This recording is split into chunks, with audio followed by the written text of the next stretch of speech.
A blessed day to each and everyone. It was a great day to gain another knowledge which will help us in our learning process. Before I start to discuss our topic about communication for various purposes, I would like to state a quote that is related in our topic. Effective communication is 20% of what you know and 80% of how you feel about what you know. It was from Jim Rohn. And I think it was a great statement that can explain how important to have enough knowledge about the speech that we will say so that we can also give the emotions that are appropriate to the topic that we are going to present. But before we start our main topic, I will present first our learning objectives. At the end of our topic, we as a student will be able to convey ideas in the form of oral, audiovisual, and technology-based presentation. We will also able to create clear, coherent, and effective materials in presenting our speech. And lastly, we will also able to present our ideas persuasively using appropriate language, gesture, tone, and facial expression. Why do we need to know the purpose of communication? And that is one of the important question we need to know the answer. It's necessary and essential to know the purpose of communication because by this process, we'll be more aware on how we can communicate properly and correctly. And as we know, communication has a five function. First is to inform, second is to express feelings, third is to imagine, and fourth is to influence, and lastly, to meet social expectation. And a blessed day to each and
And today, I'm going to present to you the various purposes of communication.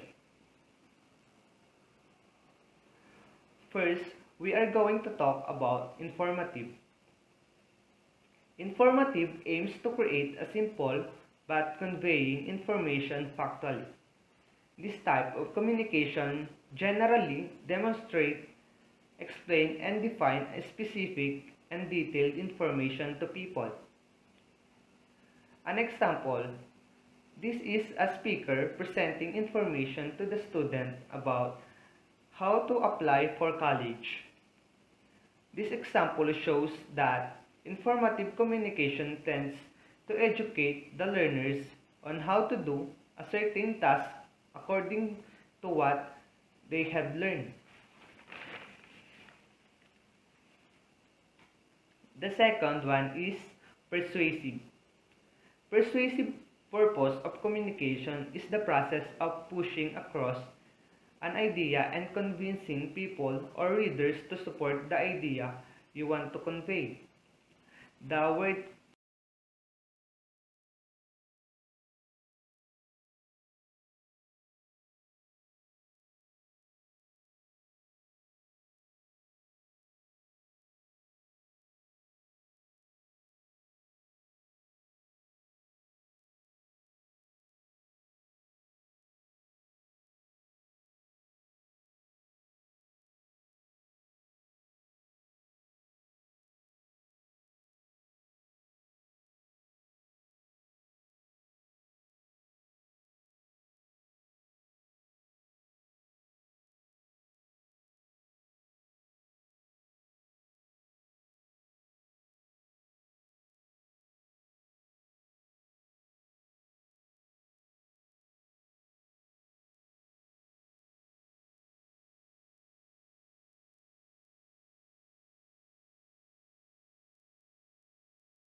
Good morning, ma'am. Good morning, classmates. Uh, my report is all about impromptu speech, extemporaneous speech, and interview. Let's proceed in impromptu speech. Impromptu speech is speech presentation of a short message without prior preparation.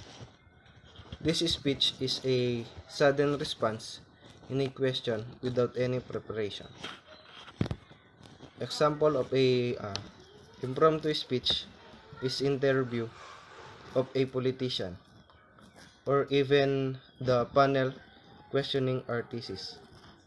Um, and then sample of another example of a impromptu speech is when our teacher uh, question our quest, questioning us about the topic that he gave on us. Second, extemporaneous speech. Extemporaneous speech is the presentation of a planned and rehearsed speech using minimal note. Extemporaneous speech is like impromptu, that answering a question. But in extemporaneous, you have time to think about the question given to you. In short, you are prepared. Example, when a actor practices their lines only once before the performance, prepared in advance but delivered without note or text. Example, when a actor practices their lines only once before their performance. Last is interview. Interview. An interview is essentially a structured conversation where one participant asks question and the other provides answer. Character of an interview. Character of an interview. A. Interview involves two parties. First is the interviewer and second is the interviewee. Letter B. Interviewing is always purposeful. An interview is a purposeful exchange of idea, the answering of questions and communication between two or more persons.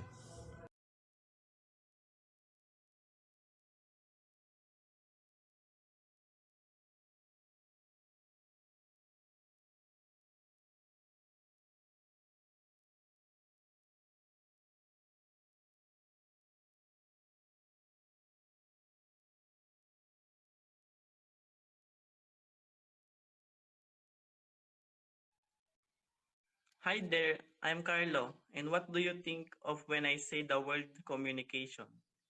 Maybe our conversation you had with a friend. Communication can be a lot of different things, and this video we're going to try to understand it a little bit better. First, I will discuss the verbal communication. Verbal communication, this sharing of information between individuals by using speech, is when we communicate our message verbally to whoever is receiving the message. It is done by word of mouth and writing. Verbal communication is divided in two forms. First is the oral communication, second is the written communication.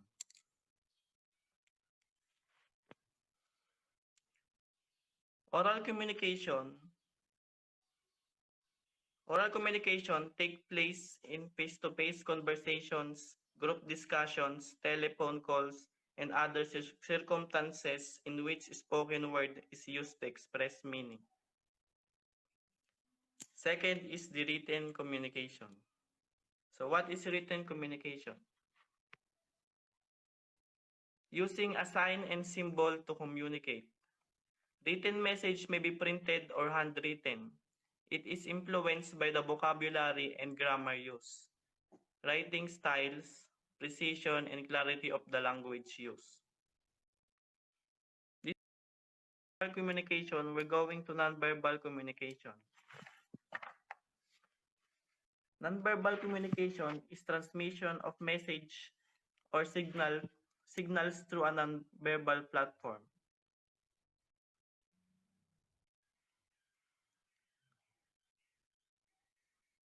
First, I'm going to discuss the bodily movements. The act or an instant of moving, a change in place or position. A particular manner of moving bodily movements.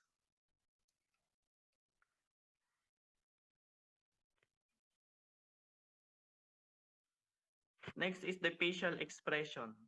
Plays a great proportion in nonverbal communication. It can convey countless emotions without saying a word. Message can be expressed with a smile or frown. Some forms of facial expressions are universal.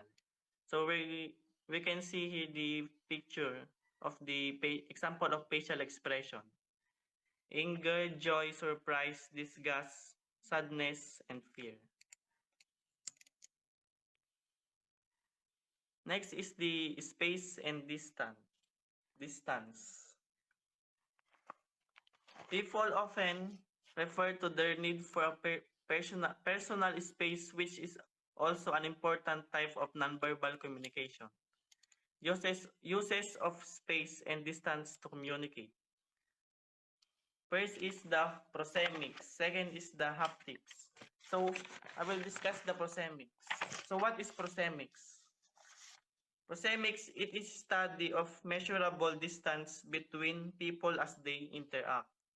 For example, if there's a meeting or a coffee date with your friend or meeting in school. So that is the example of prosemics. Then second is the haptics. So what is haptics? Haptics communication is communicating by touch. For example, we use handshake to gain trust and introduce ourselves, or slap on the back. So that is the verbal and nonverbal communication. So we're going to the visual communication. Visual communication. Visual communication is the practice of using visual elements to communicate information or ideas. On this visual communication, we use visual elements to communicate and appreciate so that we can understand, and these elements of visual communication must reverse into the position, colors, size, shapes, slides, and orientations that help to create and making images, videos, infographic, animated GIFs, flipbooks, and so on.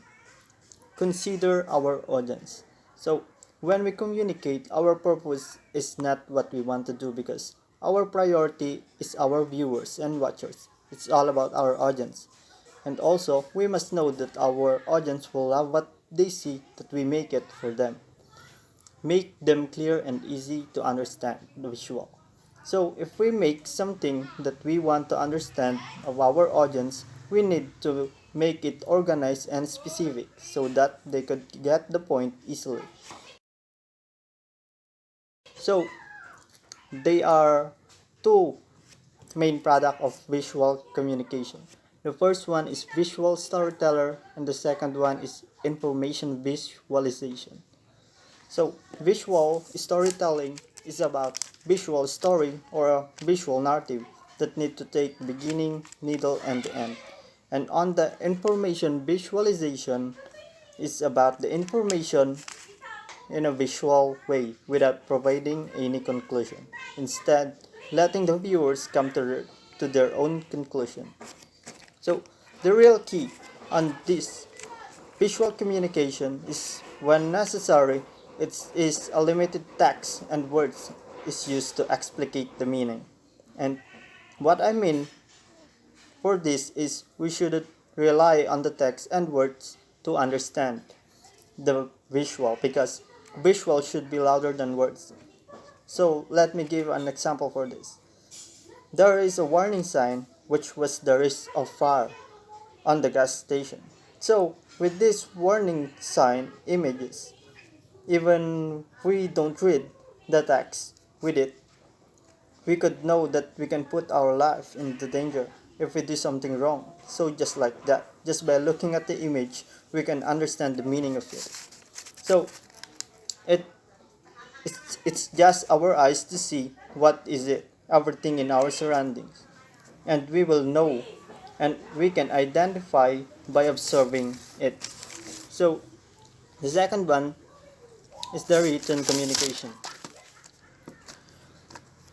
So, a written communication means the sending of message, order, or instructions in writing through letters, circulars, manuals, reports, telegrams, office, memos, bulletin, and etc. So, written communication refers to the process of conveying a message through the written signs or symbols. So it is the way we send a message towards a person through writing letters to make words so that they will get the point through readings. Second is strive for simplicity. So we need to make it simple as we can so that we will understand easily about what it means, and it also to avoid misunderstanding. And the third, don't rely on tone. So on this written communication, we write letters to make words and text, and we don't expect that while we are reading as a reader and there would be a tone, which was sound that we could hear while we are reading, because definitely there is no any tone in the text and words that we read, and we just use our eyes and mind to read it. The word cannot speak by itself to understand for us to understand.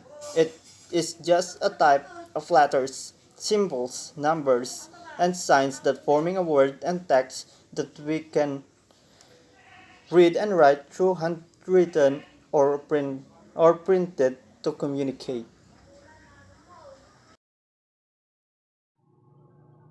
Good day, classmate. Today, I will discuss the type of speech according to purpose in oral communication.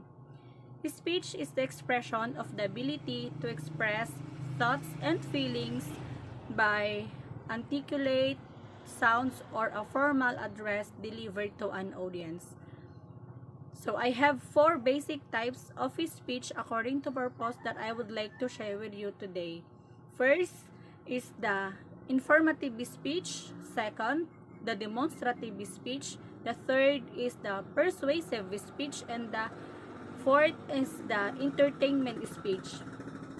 This speech are help us to give the information, understanding, and better communication to our audience. Informative speech, from the word inform, it is serve us to provide interesting and useful information to your audiences. Informative speech use uh, informative speech uh, use to give the information and interesting information to our audiences. Like us, we are a student. We get information to our instructors. If what we need to do to our lessons, they give us the information, they give us the informative information about our lesson. Informative speech tells us about the people, the event, process, places, and explain the fact and the truth by using the who, what, where, and how questions. Like my fellow student presenting the research, he gave us the significant information about the topic. Informative speech provide knowledge to your audience because your aim is to help your audience understand your topic and give interesting and useful information. This kind of speech, we are giving the full, interesting, and useful information to our audiences. Number two, demonstrative speech. Demonstrative speech, from the word demonstrate, it is about teach us or tells us or for doing something or to perform something. Demonstrative speech is tells us or teach your audience how to do the specific thing, like when we like will like you will be their guide, taking them through a process of show and tell, by covering step to step from start to finish. Like example, for a cooking show, uh, they they show they show to us, or when we are buying cosmetic or appliances products, they giving us the instruction on how to use their products. This demonstrative speech used to show and tell what we are going to do and how we can use their products, by but they are taking us step to step process. They are the one who will help us. They are guiding us, taking them through a process of show and tell. They demonstrate, they show to us what we are going to do. And the persuasive speech. Persuasive means speech that aim to convince people. Persuasive speech convince his audience to believe and trust for what they are talking. Like example, the vloggers. They convince people to subscribe their channel, and they are convinced their viewers to like and love them. In this speech, we must also consider and know our audience, and also identify the language of our audience. Example, you are speaking in Tagalog language, and your audience is American. You think you can understand, or you think you understand each other, 'di ba? Hindi tayo magkakaunawaan. So we can convince them about what you are talking about. We can understand each other. That's why we need to know and identify our audience and language in this speech. It is important that we can understand each other. Uh, we know our audience, we know their language, and we we can able to convince them to trust and to listen to our speech. And the entertaining speech from the word entertain, designed to captivate an audience attention, to inspire or to motivate an audience. Like example, watching movies and watching TV show. These are the easiest and common form of entertainment. Good entertainment help our audience have fun, and when they get have fun, they engage better and other and learn more. Entertaining speech is not about making our audience laugh or throwing a funny joke just to entertain them or just to make them happy. But what the matter is, we inspire and motivate our audiences through our speech, because when they are get have fun, it means they have learned more. Good day, everyone. This topic is the continuation of Atira Lane's report. First one, the argumentative speech.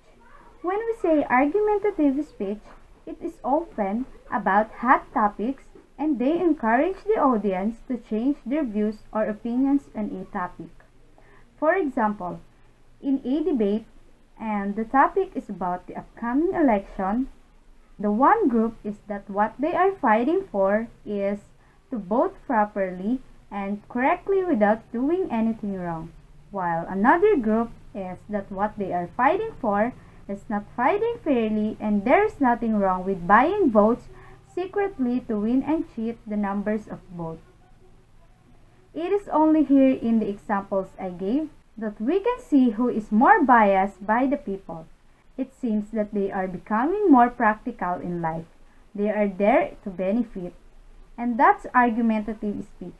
He is able to change a person's point of view according to his instincts. The second one is the inspirational speech. It is a way to stir up people's higher order values and plant positive and valid ideals in life. Inspirational speaker is a speaker who makes speeches intended to motivate or inspire an audience. An inspirational speech is written to persuade or convince the listeners that they can succeed. The objective of an inspirational speech is to provide the listener with the desire and confidence to pursue difficult goals to maximize their own potential. Inspirational speech shows persuasion or motivating a person or viewers. This allows a person to be a positive thinker and have self-confidence in oneself in times of depression and in difficult or turbulent situations. Through inspirational speech, the viewers or a person becomes optimism, achievable objective, develops passion, and confidence. These are the advantages of speech. First, easy to understand. The speech you write should be easy to understand and well delivered. Second, time saving. You must be able to appreciate the time. And third, good relation. You will only have this when you are open and honest as a speaker to your listeners and audiences. And these are the disadvantages of speech.